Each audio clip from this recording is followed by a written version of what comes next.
Mr. Landry. It's not time to dinner. Yeah, we're right on that. How long is this going to last?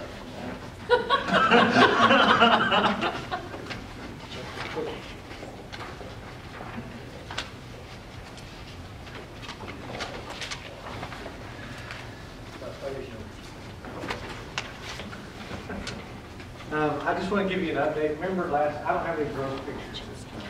I have some pictures, but no gross. Last time I was, before y'all talked to you about a particular market that we have here and some different products during a health inspection that we saw. Just wanted to kind of give you an update on that. Through lots of work from the code guys, they contacted the Texas Department of Health and the USDA, and all three, us included, and those two agencies went down and did an inspection, which has opened up a whole nother inspection for the USDA into their other stores as to where the food's actually coming from and how it's being transported to the United States, where it's coming from. So we've opened up a huge can of worms. But the particular store here in Euless has come into compliance and is in compliance as far as USDA is concerned and the Texas Department of Health. So they are back open, they are doing everything that they're supposed to do, and we're there regularly just making sure that they're maintaining the product and keep it correctly, not just buckets of fish on the side. Do I have a question? How often are they doing inspections, or do they just drop in and say hi? Our guys, we do 2 full inspections a year, but we drop in on a weekly basis, and if we see things, then we'll drop in even sooner than that. Great, thank you. So as the guys that are out patrolling are actually going into those places, they might not be there for an inspection, but they're also looking at the end of the precipitate inspection, and they can always start one. Something I wanted to talk to you about, just take a piece of code, and what we do is property maintenance. We've talked a lot about property maintenance from a rental side, and you see pictures, different shotgun approach pictures throughout the deal. I'm just going to concentrate on residential areas and what we do in the residential areas. And what do we look for? We look for these things, but we also look for a litany of other things, from electrical violations. I don't know how many times we get the actual building official and we take them along with us, and they tag along and to deal with electrical problems, to deal with structural issues. And that doesn't just apply to the apartment communities or rental properties, it applies to just single family residential areas as well.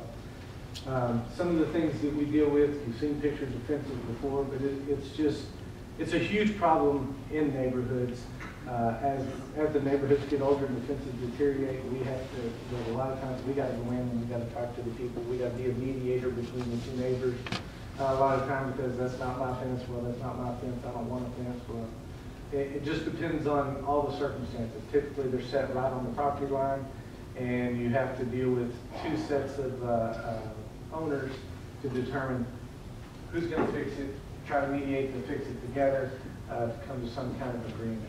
So, and things like this, we get calls repeatedly. Well, their bushes are growing over on my fence, it's tearing my fence up. Well, we have to deal with those kinds of things too.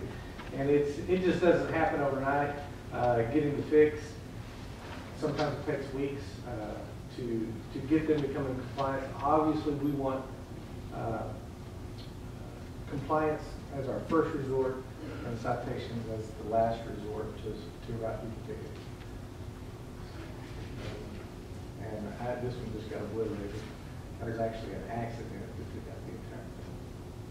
Outdoor storage, you see the paint cans there. Some of the things that, you got metal beside the house. This is not behind a fenced-in area. This is just beside the garage. Some of the things that we tell them, we go there and tell them, first, you got to clean it up, you got to remove it. And secondly, we're going to tell them how to properly remove that stuff so that they don't actually just throw the paint cans in the trash. If you're going to throw them in the trash, you got to properly discard those. So it's a lot of education as well as enforcement.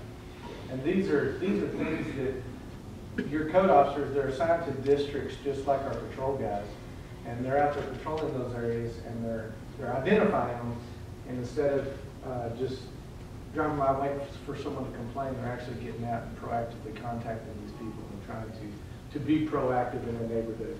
That's at a residence? Yes, sir. You've heard about tire issues at different tire shops and tires being outside and they get full of water and then they become stagnant and mosquitoes. So that's a big issue for some residents. This house here is, well, it's not that big of a deal. Well, this has been finished for quite some time and they just continue to leave it there.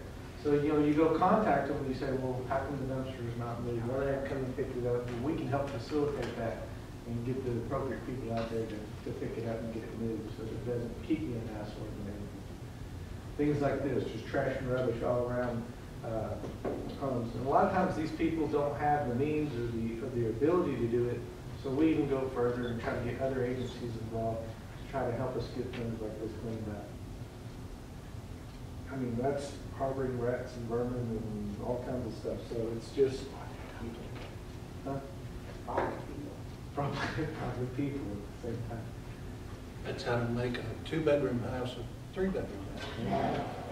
And it's mobile. Yeah. Any side of the house you want.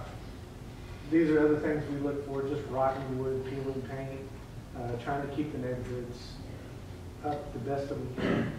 And it's a constant battle dealing with it all over the place. This is just a storage building. You may not think it's that big of a deal, but you let this deteriorate and then the house deteriorates and then the neighbors get mad and they call us and why do I have to keep my yard mowed if they don't have to keep their stuff painted?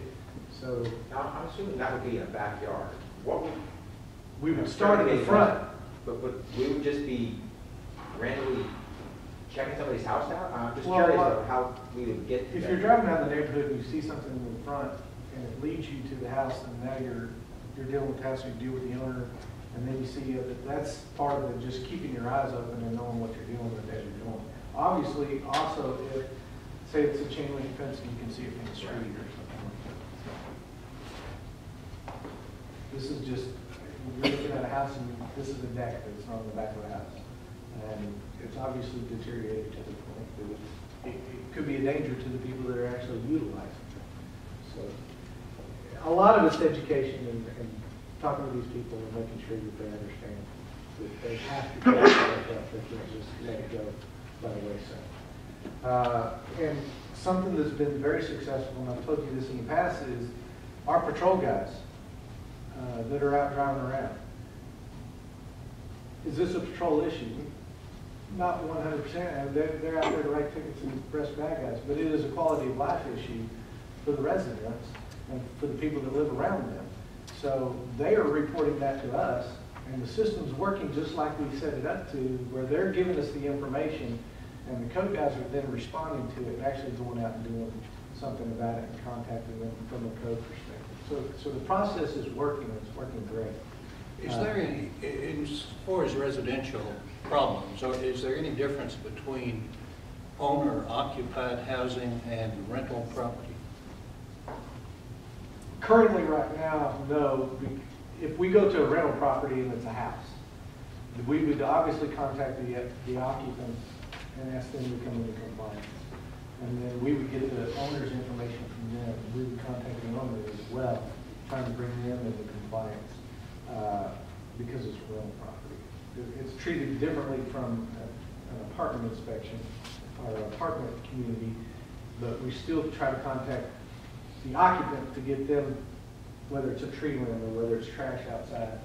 But if it's something with a structure, we're going to contact the actual owner of the house as well, the owner of record. And a lot of times we get that, we can either get that from TAD or we can get it from the actual occupants who give us the information.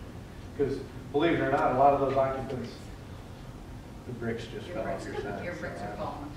I'm going to have to get code over here. Full of brick shy to full of. But hopefully that answers your question. We've not discussed it in a while, but there's a lot of cities that have required a rental license that extend kind of the property maintenance scope of the apartments to rental houses. Right now, we've got our.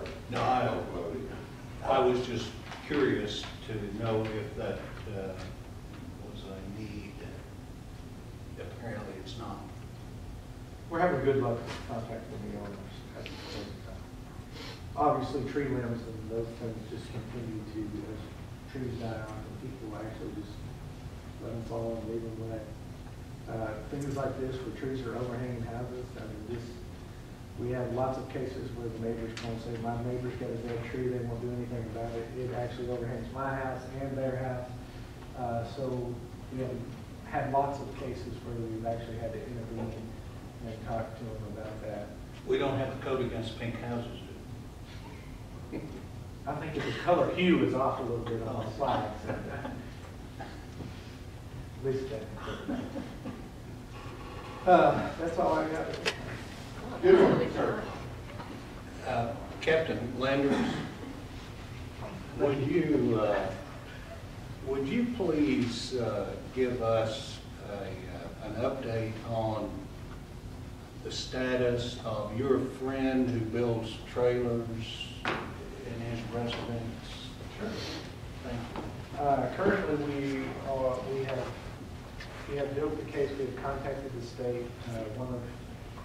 Chris White, who is one of the neighborhood patrol officers, has built the case against him. We're waiting on one more piece of that, and then we're going to file that case with our city court. We've already talked to the prosecutor from that standpoint of not having a general distinguishing number, which is a GDN number, the number that you got to have by the state if you're selling.